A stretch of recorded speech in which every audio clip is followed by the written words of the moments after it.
Perhaps you've seen the viral YouTube clip of the Hollywood actress Alicia Vikander explaining to talk show host Jimmy Kimmel what Swedish Midsummer is all about, as she even taught him the classic frog dance, jumping around in sky-high stilettos.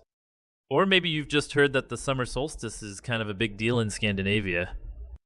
Well, it is. And while all of the Nordic nations, as well as some Eastern European ones, celebrate the longest day of the year in different ways, the Swedes do it best. Midsummer is the quintessential Swedish celebration and a highlight in the cultural calendar.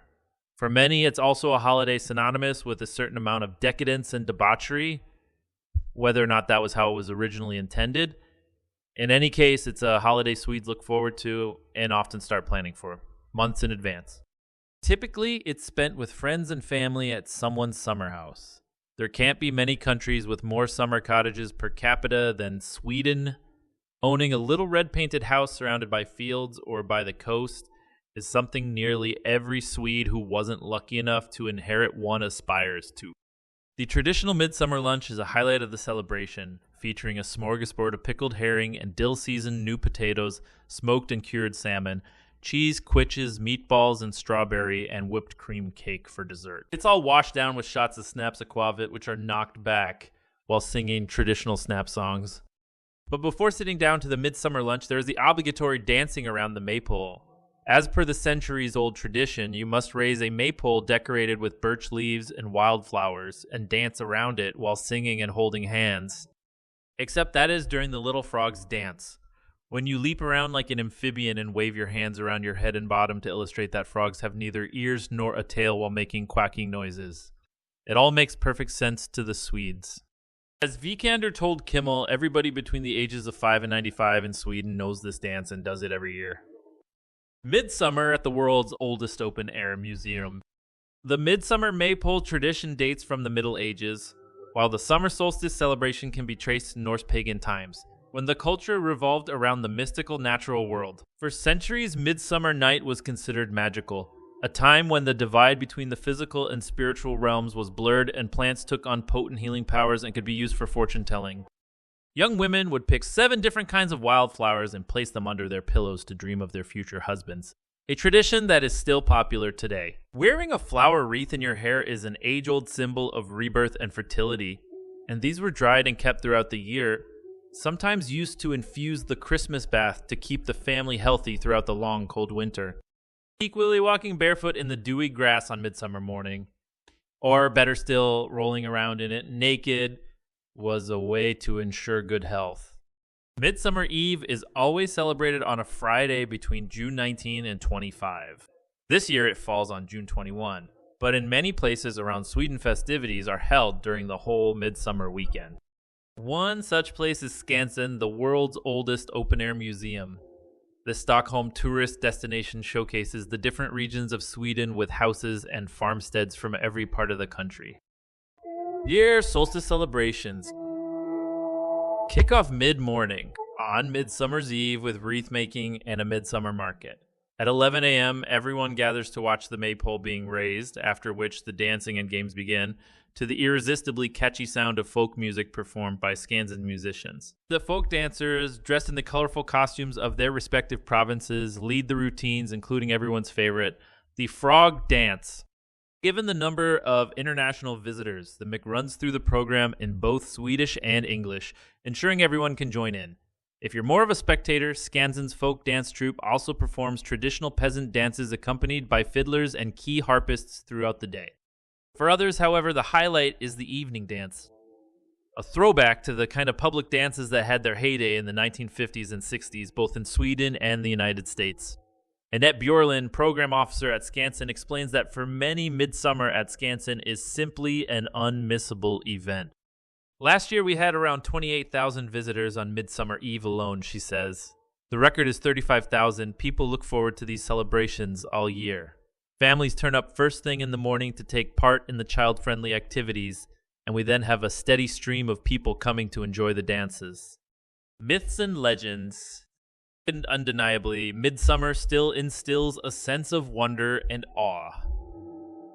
Even if your average Swede no longer tends to roll around naked in the morning dew, Girls still pick wildflowers and place them under their pillows, hoping to dream of their future spouses, though. Throughout history, people have turned to nature for medicinal purposes and to predict the future, but it's hard to know exactly how far back these traditions date, as there is a lack of written sources, says Kirstine Holm Soderqvist, heritage interpreter at Skansen. Many aspects of our celebrations can be traced back to medieval times, and it's possible that some even date back to the Vikings, she says. But we can't know for sure. There are so many parallel narratives around Midsummer, not least because the church rebranded it as a Christian holiday celebrating John the Baptist instead of pagan beliefs. One myth she is keen to dispel is that the maypole is a pagan fertility symbol. I doubt it, she says. It's more likely a German influence like the Christmas tree. Midsummer is also very much a culinary celebration, as indicated by the aforementioned traditional lunch. If we look at the Midsummer lunch through the lens of the traditional Swedish farming society, it's a welcome change after having to subsist on soup and oatmeal for months on end, Holm Soderqvist explains.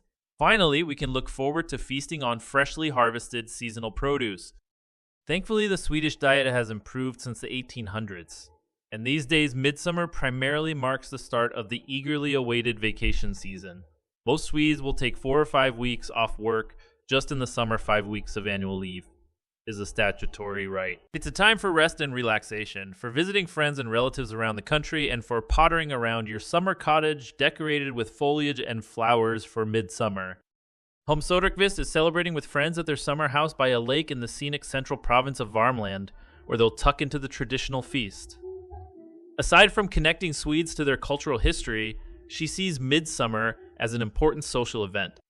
A very inclusive gathering. People of all ages and backgrounds can take part, she says. Anyone can bring a picnic hamper and head to a local park to join in the festivities. Summer solstice in London. The park gatherings she is referring to are not restricted to Sweden. The summer solstice is a time of year when Swedes living abroad tend to get extra homesick and seek out celebrations in their adopted hometowns. In cities like London and New York, with sizable Swedish populations, midsummer parties are popular events. What started as an impromptu gathering in London's Hyde Park has become an annual tradition, growing in size thanks to social media. Described as a flash mob picnic, the celebration tends to take place on a Saturday, i.e., Midsummer's Day rather than Eve, and is not a formally organized or ticketed event, but still attracts hundreds, or even a few thousand people.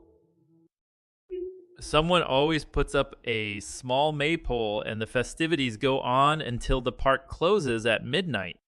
For those who like to celebrate in style, the expat community London Swedes is hosting a gourmet dinner on Midsummer's Eve and a lunch on Midsummer's Day at the Swedish chef Nicholas Ekstedt's restaurant, Ekstedt at the Yard by the Great Scotland Yard Hotel. Expect flower garlands, live music, and of course lots of snaps and singing.